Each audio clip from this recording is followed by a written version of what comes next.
हम एक कहानी के द्वारा और कुछ बातें हम चर्चा करेंगे, सीखेंगे, समझेंगे। देखिए, ये एक कहानी बहुत मजेदार है। ये कहानी है अ, एक रण प्रदेश की, डेजर्ट। तो एक आदमी रण में जा रहा था।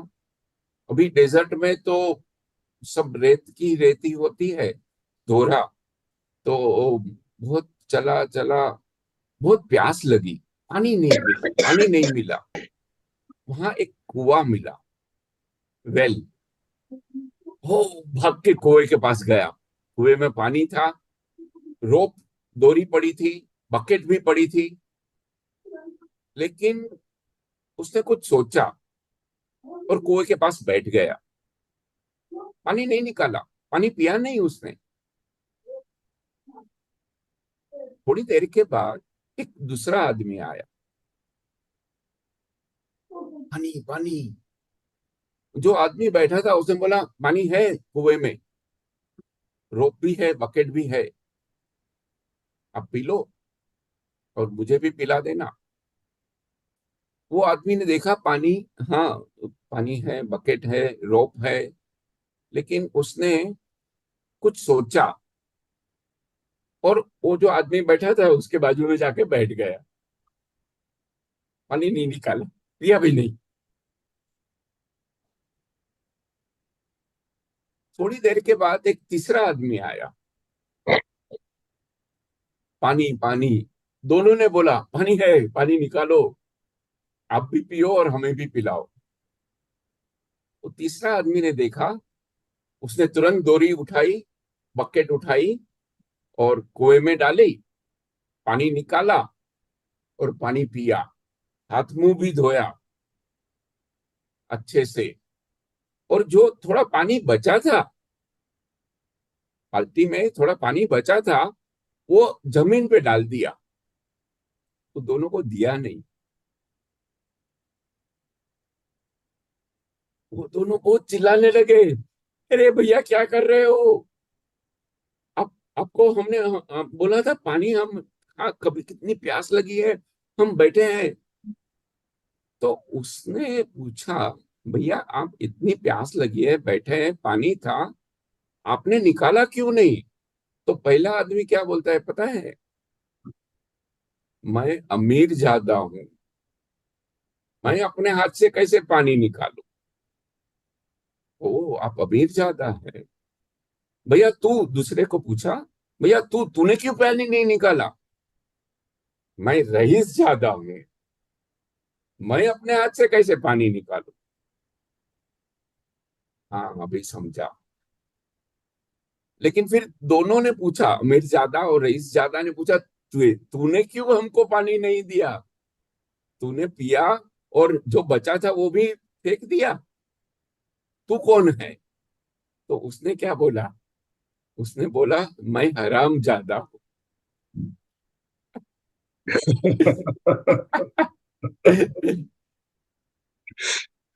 मित्रों, what is the moral of the story? इसका सार क्या समझे हम? आप बताइए, जूम चैट में लिखिए, आपको क्या लगता है? बिना मेहनत के कुछ नहीं मिलता। बिल्कुल सही पुष्पा जी, एब्सोल्युटली। हमारा जो जैन धर्म है, ये पुरुषार्थ का धर्म है। प्रारब्ध और पुरुषार्थ, ये दोनों चीजों में हम पुरुषार्थ को मानते हैं। They were lucky to find the well and the water. वो नसीबदार थे दोनों। जो हरामजादा था वो भी नसीबदार था, लेकिन उसने पुरुषार्थ किया। ये हमें समझना चाहिए। कुछ लोग हाथ जोड़ के बैठे रहते हैं कि कोई आके मुझे तारेगा, कोई आके मुझे कुछ दे देगा। ऐसा मत कीजिए। हमें पुरुषार्थ में बहुत विश्वास है। ठीक है, जो भी प्रारब्ध है, जो हमारे कर्म जो भी संचित किए हैं, वो हिसाब से, पाप हो या पुण्य हो, जो मिलना है या नहीं मिलना है होता रहेगा, लेकिन पुरुषार्थ हमारे हाथ में है, और वो पुरुषार्थ करके हम बहुत आगे बढ़ सकते हैं। Don't wait for anyone to come and help you. हमें खुद उठा के पानी पीना सीखना पड़ेगा। कुछ लोग ईगो और अरोगंस, घमंड, अहंकार में, अरे मैं तो बहुत बड़ा बॉस हूं, मैं तो सेठ हूं, मैं तो लीडर हूं, मैं ऐसे काम क्यों करूं, और वो रह जाते हैं। सक्सेस नहीं मिलता। आगे बढ़ने के लिए हमें ये भी समझना पाए चढ़े पड़ेगा, पुरुषार्थ इज वेरी इंपॉर्टेंट। हमें इनिशिएटिव लेना चाहिए। हमारा पूरा जो तत्व ज्ञान है यही बताता है, कोरा पढ़ने से बोलने से नहीं होने वाला, इसको प्रयोग की धरती पे लाइए। ध्यान जो एक है ये प्रयोग की धरती पे है। हम कितने ही व्याख्यान सुन ले, अंदर से रसायन जब तक नहीं बदलते हैं तब तक स्वभाव नहीं बदलता है। और ये ध्यान करने से ही होगा। ये पुरुषार्थ करना पड़ेगा। अरे आज समय नहीं है, अरे आज लेट हो गया, कल ध्यान करते हैं, अरे 10 मिनट के बजाय 5 मिनट करते हैं। ऐसा मत करो। 24 घंटे हैं, 48 मिनट्स निकालो ध्यान करने के लिए। 12 मिनट प्राणायाम, एक्सरसाइज, डीप ब्रीदिंग, दीर्घ श्वास प्रेक्षा, ये सब करना जरूरी है। तो बात है पुरुषार्थ की। हम ये नोट कर लें और ये समझ ले कि ध्यान एक बहुत बड़ा पुरुषार्थ है। हमें हमें नसीब, अच्छा नसीब है कि हमें जैन धर्म मिला, ऐसे मार्गदर्शन मिले। आचार्य श्री गुरुदेव तुलसी, आचार्य श्री महाप्रज्ञा, आचार्य श्री महाश्रमण, ऐसे सब जो हमें मिले हैं मार्गदर्शन लेने के लिए। लेकिन ध्यान तो हमें खुद बैठ के करना पड़ेगा। ओम राम। ठीक है। हाँ जी। हम अगली कहानी पे आते हैं। कहानी number 6, I think number 6, right. Yes. तो समय की मर्यादा है। हमें ये प्रोग्राम 7:30 बजे खत्म करना है। तो हम ये हिसाब से थोड़ी छोटी छोटी कहानियां के द्वारा बात करते हैं। और अगली कहानी है राम और श्याम की। ये दो किसान थे। और जैसे सबको लालच होती है, पैसे चाहिए, जमीन चाहिए। किसान थे तो बाजू के किसान को देखते हैं, उसकी जमीन बहुत बड़ी है। वो लालू प्रसाद बहुत बड़ा हो गया, बड़ी जमीन है, और मेरी जमीन छोटी है। तो वो दोनों ने कुछ मान्यता मानी, मतलब कुछ एक कहते हैं ना, देवी की साधना की। और किसी ने बोला लक्ष्मी देवी की साधना करो, लक्ष्मी देवी की पूजा करो रोज, और वो प्रसन्न हो जाएगी तो आपको वरदान दे देगी। तो दोनों ने बहुत बहुत कड़ी तपस्या की। एक दिन लक्ष्मी देवी प्रकट हो गई। मांगो क्या चाहते हो, क्या वरदान चाहिए। वो दोनों खुश गए, राम और श्याम। हाँ, हमें हमें हमें जमीन चाहिए, बहुत जमीन चाहिए, हम किसान हैं। बोला ठीक है, मिल जाएगी।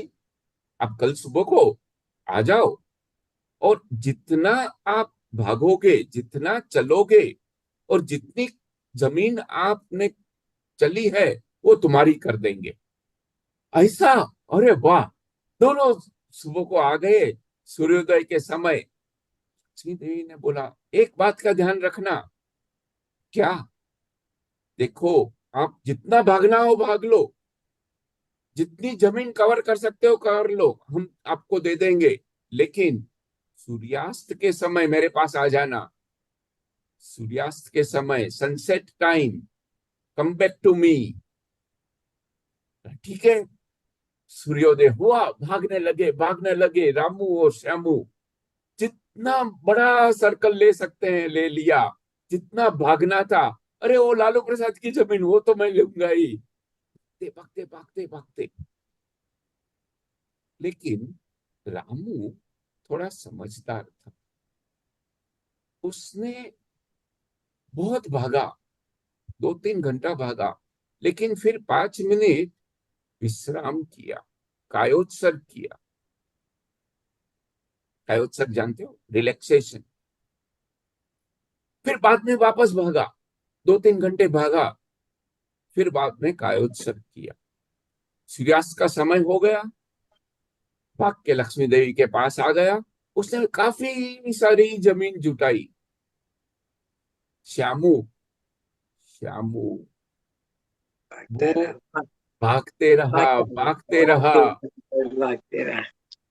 और उसको सूर्यास्त के समय लक्ष्मी ध्यान देवी नहीं। के पास आने के लिए भी समय नहीं रहा। फिर थोड़ी देर के बाद में, सूर्यास्त होने के बाद में आया, और दोनों ने प्रणाम किया। लक्ष्मी देवी बोला, रामू, तुमने जो जमीन कवर की है, जितना भागे हो, वो सब तुम्हारी। श्यामू, तुम्हें कुछ नहीं मिलेगा। अरे, मैं ऐसा क्यों बहुत चिल्लाने लगा, आजीजी करने लगा, बहुत पैर पड़ा, क्या क्या हुआ? लक्ष्मी देवी देवा, मैंने तो बोला था सूर्यास्त के समय आ जाना, अब नहीं आए, भी मैं कुछ नहीं कर सकती। लक्ष्मी देवी चली गई। रामू को सब मिल गया, श्यामू को कुछ नहीं मिला। What is the moral of the story? सार क्या है? चेट में लिखिए। बिल्कुल सही बात है। यहाँ भी एग्जाम हम वही 24 घंटा 24/7 भागते रहते हैं। ये चाहिए, वो चाहिए, कार मिल गई तो दूसरी कार चाहिए, घर मिल गया तो बहुत बड़ा बंगला चाहिए, और हमें हमारे ध्यान करने के लिए भी समय नहीं रहता। तो ये हमें बहुत अच्छे से समझना चाहिए। महाप्रज्ञ जी बार बार कहते हैं, प्रवृत्ति के बाद निवृत्ति करो। आप, ये बहुत अच्छा मंत्र है, प्रवृत्ति के बाद निवृत्ति करो। आप 2-3 घंटा जो भी काम करना है वो करो, लेकिन फिर एक कायोत्सर्ग कर लो। एक 5 मिनट का, 10 मिनट का कायोत्सर्ग। Relax your self. मैं अलग हूं, मेरा शरीर अलग है, ये प्रतीति सतत होनी चाहिए। अगर हमने ये निवृत्ति का जो मंत्र है समझ लिया, तो बहुत बहुत आगे निकल सकते हैं। नहीं तो सूर्यास्त कब हो जाएगा, कब कब हमारा आयुष्य खत्म हो जाएगा, कोई नहीं बता सकता। तो क्यों ना हम थोड़ी प्रवृत्ति के साथ निवृत्ति को भी जोड़ ले, ओम अरहम। थोड़ी ध्यान साधना कर ले। Thank you. बहुत तो सुंदर, बहुत हाँ जी। सुंदर, बहुत सुंदर तरीके से आपने समझाया। देखिए, हम दिन भर भाग दौड़ में लगे रहते हैं, कभी ध्यान करने की बात होती है तो बोलते हैं हमारे पास समय नहीं है, हमारे पास समय नहीं है। आप बिल्कुल कहानी के माध्यम से आपने बहुत सुंदर तरीके से समझाया।